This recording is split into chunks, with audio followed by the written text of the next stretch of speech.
Everybody as well. I second also the sentiment that this is a time for a very respectful discussion. I'm so excited to see such a crowd here, and it shows the intense interest in this issue. I know that a lot of you feel passion about it, and it's a time for a discussion where I hope that you'll learn a lot about the constitutional backdrop to the whole dispute. And incidentally, for those of you who are not law students and you enjoyed what you just heard from Professor Spies, sign up for law school. That was, very similar to what you might get in a common law class. But I thought I would turn now to Attorney General Horne to explain why that constitutional law framework doesn't support the lawsuit that we're here to discuss. In other words, why are those cases that Professor Spies mentioned not applicable to protect the Mexican-American Studies program here in Arizona? Thank you. In consideration of the people in the back, I'll stand, although I'm having problems with the microphone. Now, the invitation for people to sign up for law school, I take it you have open admission now. No, not quite. I think they can just sign up.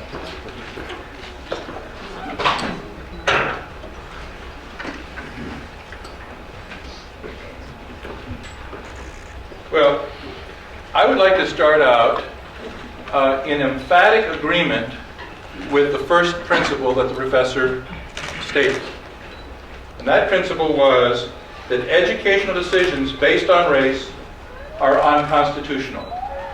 I agree with that principle emphatically, and I believe that we can take that principle as a foundation for all further discussion. Educational decisions based on race are unconstitutional.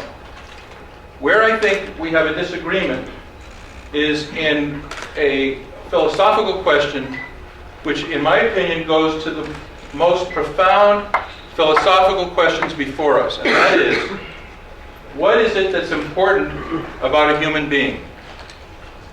It is my belief that what is important about a human being is what does he know, what can he do or she, what is his character or hers, and similar kinds of individual questions, and not what race that person happened to have been born into.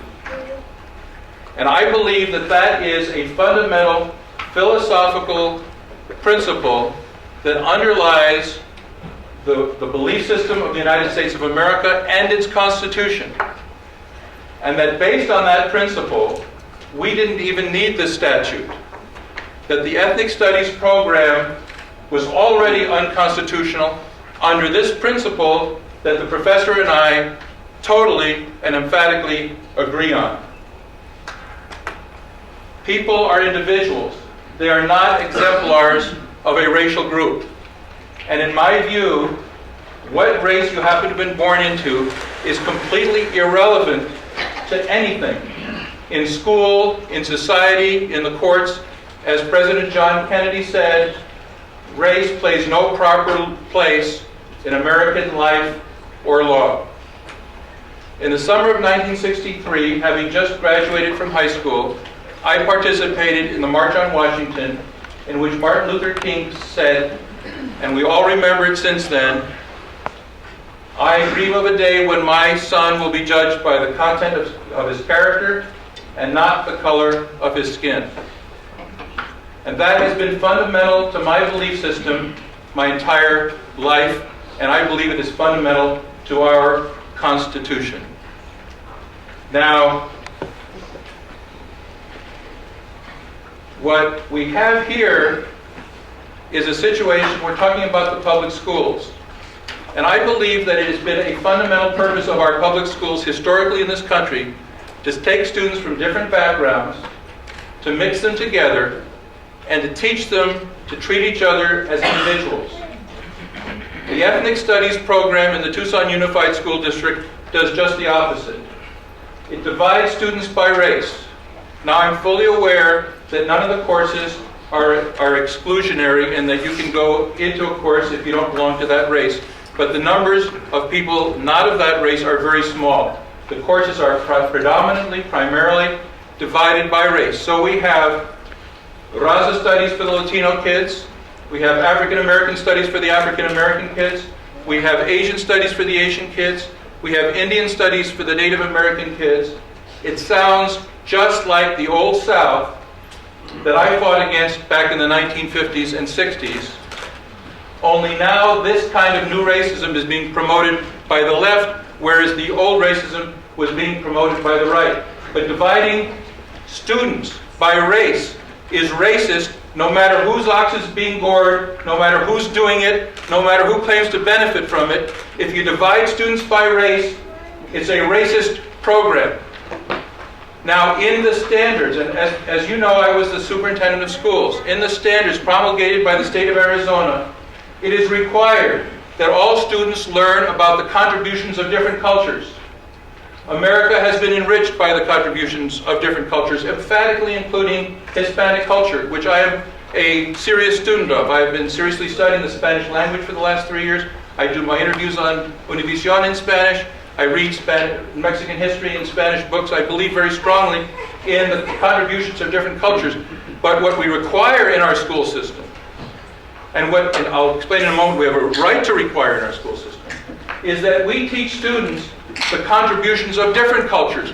We don't divide them up and then teach each group only about its own contributions.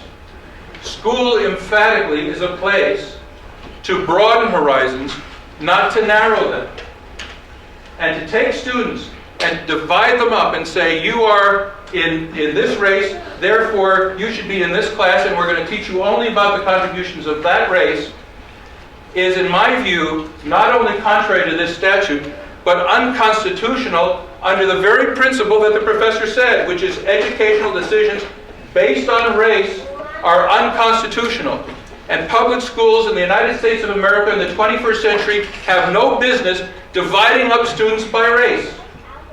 We should have gotten over that at the time of Brown versus Board of Education, and it's one of the profound ironies that the left side of the political spectrum in the United States today is advocating the division of students by race and teaching them only about their own race, instead of using schools to broaden their horizons, to learn about the contributions of all different races, and to teach them to treat each other as individuals. And that's where we get into the statutory provision that says we should not be teaching ethnic solidarity. Ethnic solidarity is a racist concept. We should be teaching students that we're all individuals and we should all respect each other as individuals.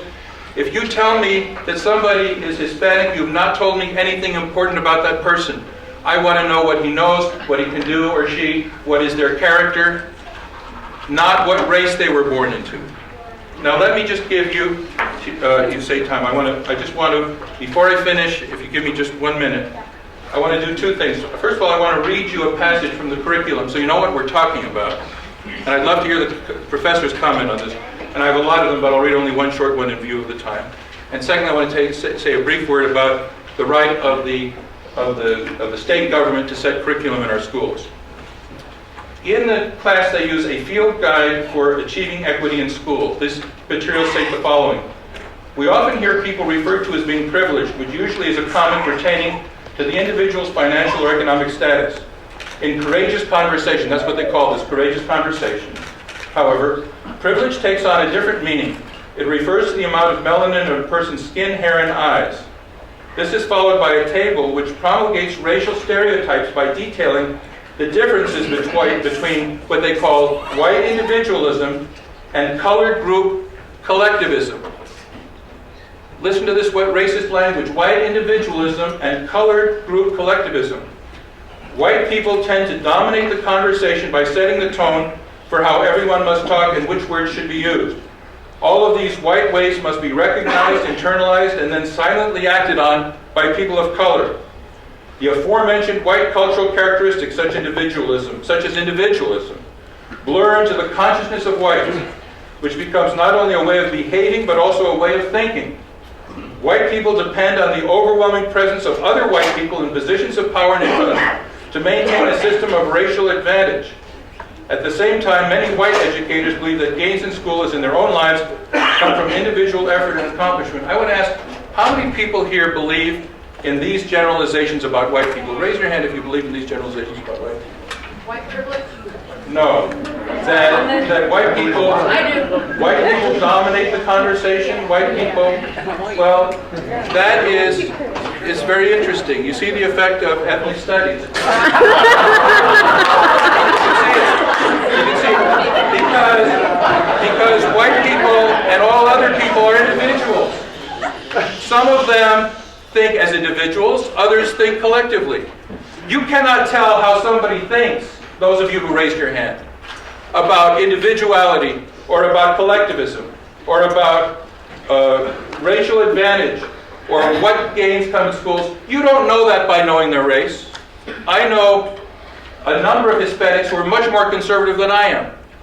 You don't know anything about somebody by their race. And this curriculum is promulgating a racist philosophy that tells you that what's important about people is not their individuality, but their race.